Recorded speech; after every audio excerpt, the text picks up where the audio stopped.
O último dado do PNAD, que é a pesquisa mais recente que a gente tem sobre os dados do Brasil, indicam que o número de crianças fora da escola tem aumentado, quer dizer, elas estão indo para o trabalho infantil em função da crise. Como é que você avalia esse momento brasileiro, no momento em que se fala tanto em educação, em crianças dentro da escola, como um valor humano importante para o crescimento do país? Well, I'm sad to hear that news, and I'm surprised because I think Bolsa Familia is still functioning, and that's a condition to go to school. However, it's understandable that when the economy gets bad and you have households that are really on the subsistence level, that they are surviving by pulling their children out of school and sending them to work. I think we need to look for what's happened with boys, because boys are actually more vulnerable than girls to economic downturns because they earn more outside the household. And it's unfortunate because children who drop out at certain points in school, it's doubtful whether they'll come back to school or not. So the government might need to think about ways to keep those children in school, get the children in school, expanding Bolsa Familia. It's interesting too because my colleague Suzanne Durier and I, we did research that was published in 2003. So we looked at older crises, and we found that actually during recessions and poor economic times, parents were more likely to send their children to school because there was not the opportunity to work. There weren't jobs for anybody, much less children. So the opportunity cost of sending your child to school was lower, so the children will go to school. But if the child labor is going up now because of the current crisis, that seems to indicate that things have changed a lot in Brazil since we published that work. E na sua opinião, no momento que a criança se afasta da escola, se distancia, fica muito mais difícil para ela retornar? Yes. Once children leave school, they're unlikely to return back to school. I think most of the research would show that. A pesquisa mostra também, Mary, que os mais jovens são os mais afetados pelo desemprego, que também é crescente. Right. Como fazer uma geração acreditar num projeto de Brasil quando ele vai sendo colocado à margem das oportunidades? Well, obviously that's very bad for those young people. When you are starting adult life and starting to work, those effects can be long-lasting. If you're leaving school and you're entering, or you're graduating from high school or college and entering into a bad job market, those effects can last for a very, very long time. So it's unfortunate that that's happening. Outro dado que se observa com relação ao Brasil nesse momento é que algumas cidades elas estão diminuindo de tamanho, elas estão ficando menor porque as oportunidades são menores e, especialmente, de novo, os mais jovens estão migrando para outros lugares. Right. Como é que você avalia essa tendência?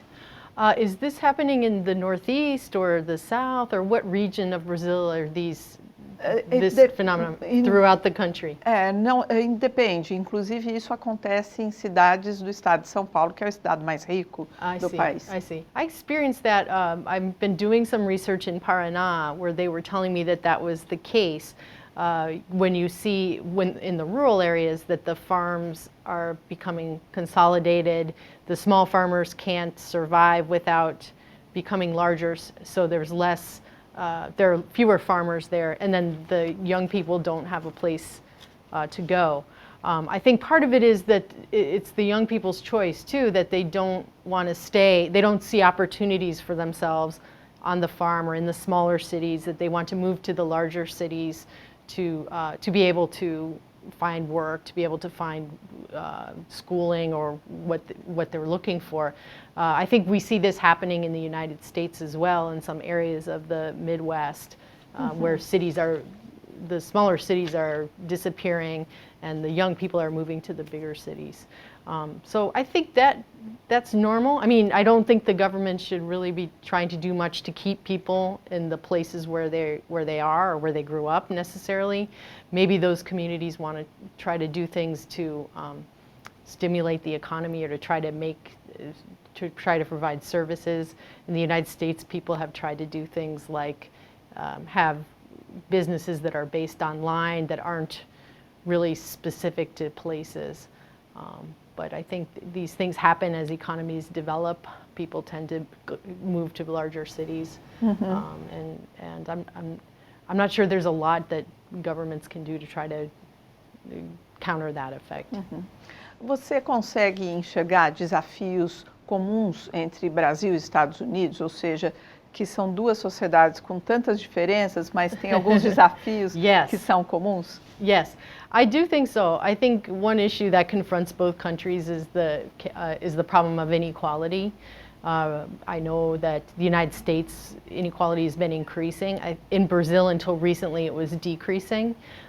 Brazil started from a level that's much more unequal than the United States.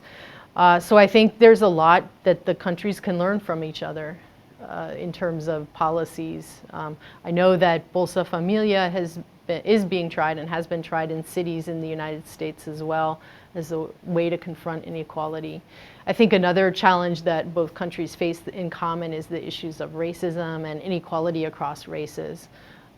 So in the United States, that's become very much in the news lately.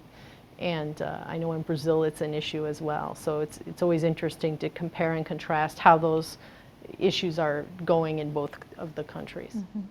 Como é possível combinar qualidade e quantidade? Às vezes a gente vê qualidade na educação e quantidade também, mas essas duas coisas juntas, por que é tão difícil elas se encontrarem?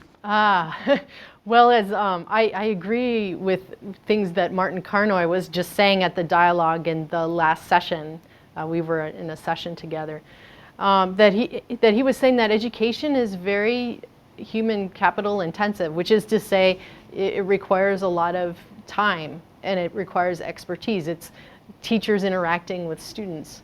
So I think it is difficult he was saying there's no magic bullet, so having online education I think is not going to solve that type of problem. I think it's a matter of will, but I also think it's a matter of incentives too, and getting good teachers in the classroom and teachers that care about their students, both in the US and in Brazil, and creating incentives that attract those kinds of people to those professions, and providing resources to reward teachers who do their jobs very well. And the governments have to provide the resources to prioritize that and make that happen. So I think it's difficult. I think in some societies you can have classes that are very large by our standards, and teachers can run those classes and they function well. But in some cases that's very difficult to do. So unfortunately, I think it's very hard to kind of scale up education and say, okay, we can do this. There's certainly things that can be done more efficiently, but I think I agree that there's no magic bullet. But a lot of it has to do with the teacher and incentivizing the teacher and finding good teachers, people who really want to be good teachers and people who will do the job well. Quanto que a política atrapalha o caminho da educação? Sometimes incentive structure, it rewards things that are not related to how well children do. So for example, the tenure of the teacher, so how long they've been teaching, and your salary depends on how long you've been teaching. So if you've been teaching 20 years, you get more money, and if you've been teaching 2 years, you get less money, and that's how you make money. You just stay, you increase your salary, you just stay in your job for a longer period of time. But we know that some people are very, very good at teaching, and we should reward that. The problem is these things that make somebody a good teacher are hard to, they're not characteristics that we necessarily observe. We know it when we see it. We know that these teachers are having really good effects on their students. But it's not, the research shows it's not necessarily tied to the person's age, where they went to school, if they have higher degrees. That's another thing that we do in the United States, is we reward teachers for getting master's degrees and higher degrees. But the evidence shows that doesn't really have an effect very much on student learning. So I think these are ways that policies do impede that. I think differently from Brazil, but in the United States, the resources that our public schools have are very closely tied to property taxes. So they're financed by property taxes. So you have communities of wealthy people who live in school districts, and a lot of the price of a house, when you buy a house in the United States, a lot of that is going to be capitalized in the quality of the school district that you are in. So that creates a lot of inequality. So people who live in rich neighborhoods, they have more resources for good public schools, and students who live in poor neighborhoods have fewer resources. And resources matter, although it's not just a matter of increasing the resources. É possível dimensionar quanto que uma crise como o Brasil está passando por ela agora, quanto que isso pode atrasar o avanço da educação, ou seja, quanto que nós vamos ter que esperar para crescer no universo do aprendizado, que essa crise vai atravessar de novo o nosso caminho, como eu disse há pouco? I think crises are times to really focus and think about what things are working and when things are not working. And so people maybe are more apt to make changes than when things are going well. I don't know how long it will take Brazil to get over this. Yeah. I guess one thing that is in Brazil's favor that we haven't talked about that's important is demographics. So Brazil is really in a very fortunate time demographically in that the population has been declining, or the fertility rates have fallen. So there are few, the ratio of children to people in working age is low. So that means there are more resources per child. So that's in Brazil's favor. That window of opportunity is going to be ending as the population ages. But that's one thing that's good. That makes us optimistic that Brazil will be able to maybe recover quickly from this. The people who are the people who will most be at risk will be the ones who were in vulnerable ages during the recession, that were taken out of school and didn't have an opportunity to go back. So they were out maybe a year or two. Then it becomes very hard to go back to school. You're older than your proper grade level. You've been used to working. It's hard to make that adjustment. Agora precisa ter desejo da sociedade, uma determinação muito forte. Yes. Quando que o dinheiro não faz a diferença? I guess maybe, for example, prioritizing something like spending a lot of money on computers and getting those in classrooms, as opposed to teacher training or getting good quality teachers in the classroom. That might be examples of things that might not work very well. But yes, or if you have schools where the parents are not very engaged, they're not able to judge the quality of the school, they don't perceive a value to education, then that's not going to matter either. Então, mas vamos imaginar, para os familiares, para os pais exigirem uma boa escola, right. Antes eles têm que saber o que é uma boa escola. Exactly, right. Para eles desejarem essa boa escola para o filho.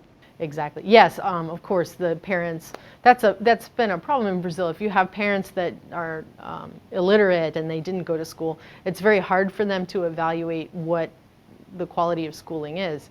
But another reason to be optimistic about Brazil is that all these investments that have been happening in the last 10 or 15 years, 20 years in education, those children who were benefiting from that are now parents. And we know that increased education of parents has very beneficial effects for the schooling of their children. So as that increases rapidly, that leads to a positive feedback loop. So these parents are going to have more of an idea of what education's about.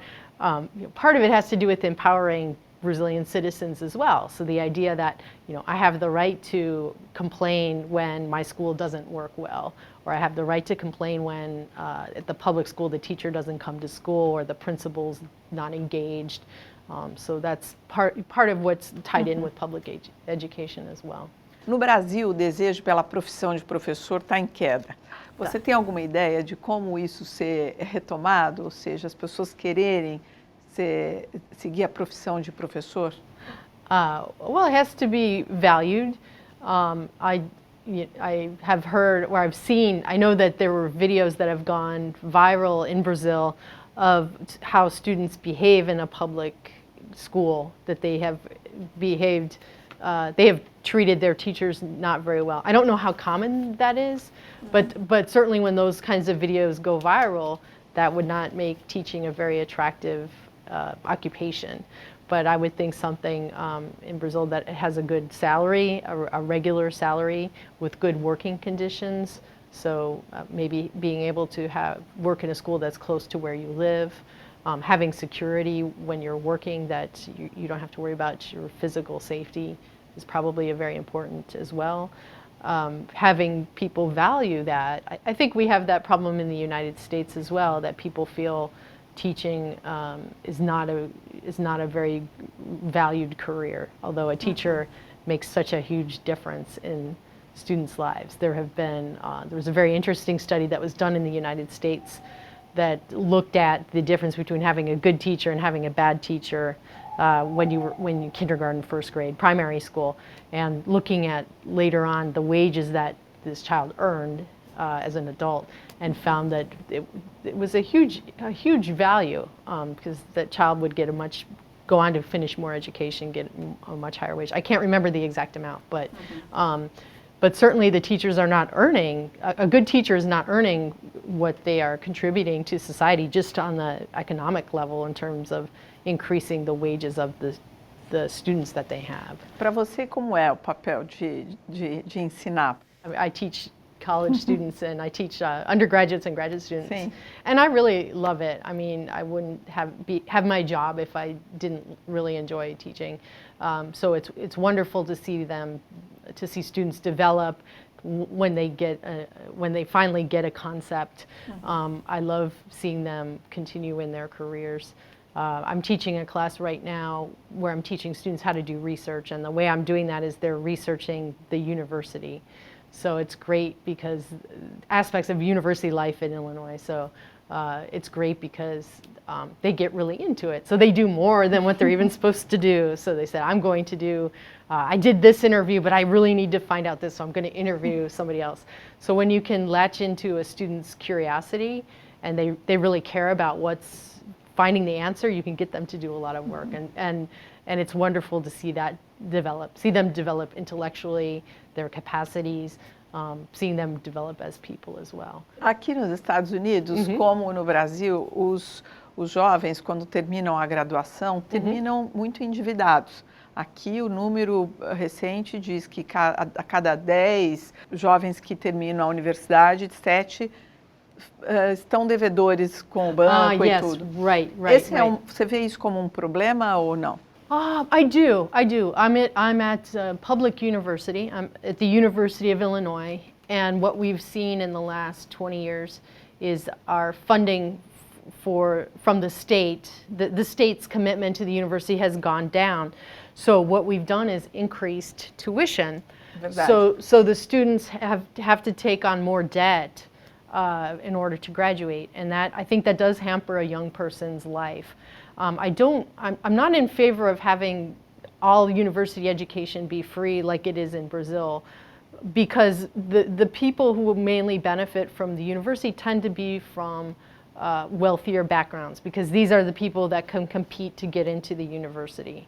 On the other hand, with the middle class students, this is really becoming a significant burden, and it affects their lives in terms of the things that they study, or the jobs that they take, the things they can do later on in life. So I do think some of the levels of debt are quite high. I think students need to be counseled as well, and sometimes I wonder, in our consumer society, college students feel pressured to keep up with their peers. So they may be taking on debt, but also spending a lot of money that maybe they shouldn't be spending, or they should be careful about what they're doing. So we need to give them financial advice about how to handle that. I think it seems reasonable to take on some amount of debt. I did when I was a college student and a graduate student, but I was able to pay it off in a reasonable amount of time, and it didn't affect my choices in life very much. It is true that over time, the availability of low interest loans has been decreasing or hasn't grown as much as the demand for it. So yeah, so it's worrisome. When I started teaching at Illinois, I would know students who were not getting support from their parents, but were able to work and put themselves through the university without being in too much debt. Nowadays, I don't think it's even possible to do it. I don't think a student could put themselves through, even being able to borrow as much money as they could to do that. Muito obrigada. Thank you. Obrigada.